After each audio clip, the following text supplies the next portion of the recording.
अगर सत्य स्वीकार करते हो प्रियालाल, मुझे चाहिए, तो इसे लगन कहते हैं।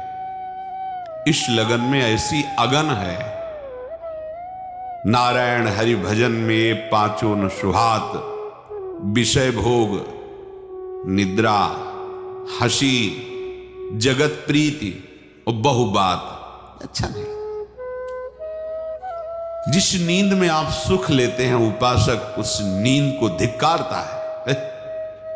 इतने घंटे हम भगवत विस्मरण करके अचेत अवस्था में पड़े रहे, नहीं, वो कम से कम नींद को स्वीकार करता है। कम से कम, जितना कम, कंजूस की बात, जितने कम से काम चल जाए।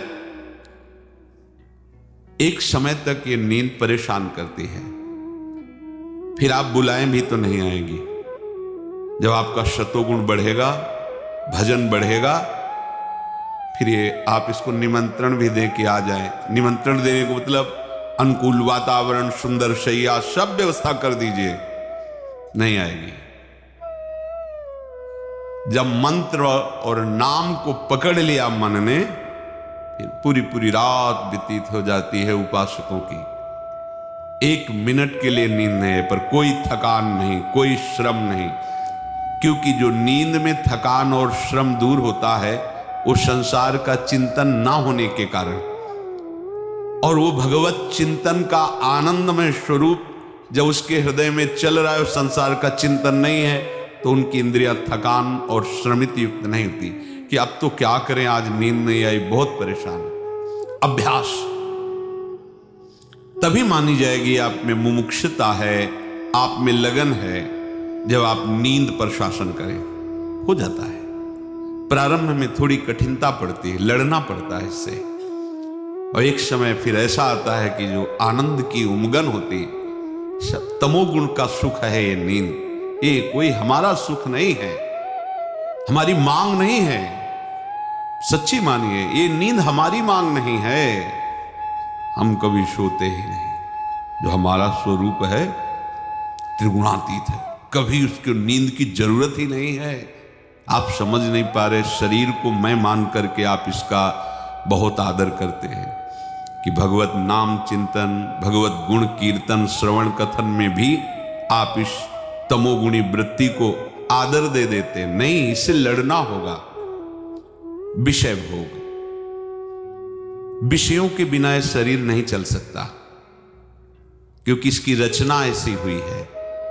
तो वो विषय जो भगवत भजन में सहायक हैं, उपासक जो भगवत लगन को प्राप्त हुआ है, वो उसी को स्वीकार करता है। प्रतिकूलस्य वर्जनम, जो भगवत विमुख कर दे, ऐसे विषय का चिंतन, विषय का सेवन, विषय का संग्रह वो कदापि नहीं करता, करता ही नहीं है, क्योंकि अंदर उसके लगन लगी, मुझे इस जन्म में भगवत प्राप्ति करनी। स्वाभाविक उसके सामने सब विषय सहज में उपस्थित हैं, पर उसे सुहाता ही नहीं।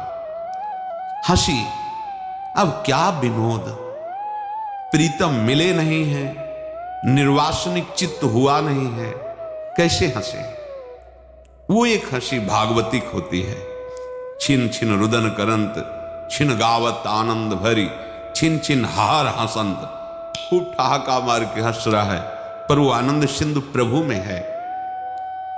उपासक को सांसारिक विनोद भरी बातें सुनकर हंसने का शौक नहीं होता।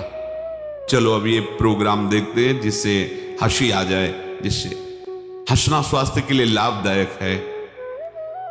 उपासक की वृत्ति नहीं, ये तो जगत में ऐसा होगा, लेकिन भगत में ऐसा नहीं होता। उदासीन अति रही गुसाई, अंदर एक उदासीपन छा जाता है।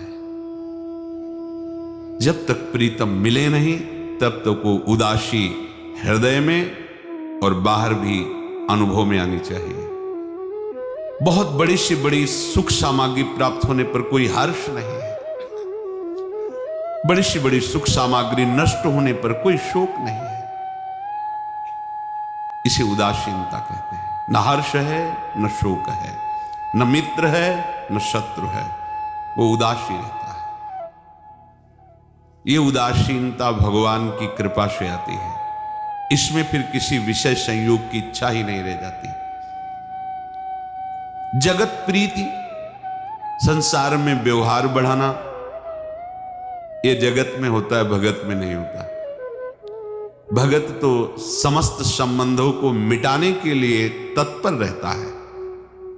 कोई हमें अपना कहने वाला ना हो और मेरा मन किसी को अपना ना कहे। यह उपासक की नींव होती है। जो उपासक भगवत प्राप्ति की लगन और अगन से युक्त नहीं हुए बात नहीं समझ सकता, और जिसके हृदय में आग लग चुकी है, बस अब तो मुझे भगवत साक्षात्कार करना है, वो समिटता है, फैलता नहीं है, परिचय बढ़ाता नहीं, परिचय मिटाता है। अगर उसका परिचय है तो नाते नेह राम के मनियत सुहृद सुसेव्य जहां लो।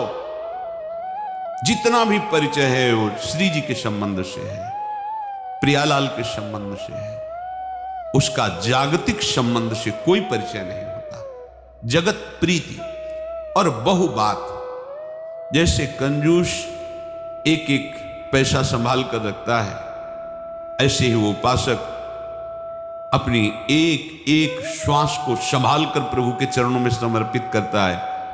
व्यर्थ बात करने का उसके पास अवसर नहीं है। अगर कोई उससे व्यर्थ बात करता है तो उसको रोकता नहीं है, उससे झगड़ता नहीं है। उसके पास एक बहुत बड़ा अस्त्र है, उदासीनता। बस आंख खुली है बंद, उदासीनता यदि आ जाए तो पास में बात करते हुए भी आपको सुनाई नहीं देगा। अगर सुनाई भी देगा तो रति नहीं होगी। वो अपने नाम में, मंत्र में, अपने प्रीतम के चिंतन में तन्मय है। लगन तभी मानी जाएगी जब आपके अंदर ये 5 बातें आ जाए: विषय भोग, निद्रा, हंसी, जगत प्रीति, बहुबात। ये अच्छी ना लगे। नारायण हरि भजन में ये 5 न सुहात, नहीं अच्छा लगता।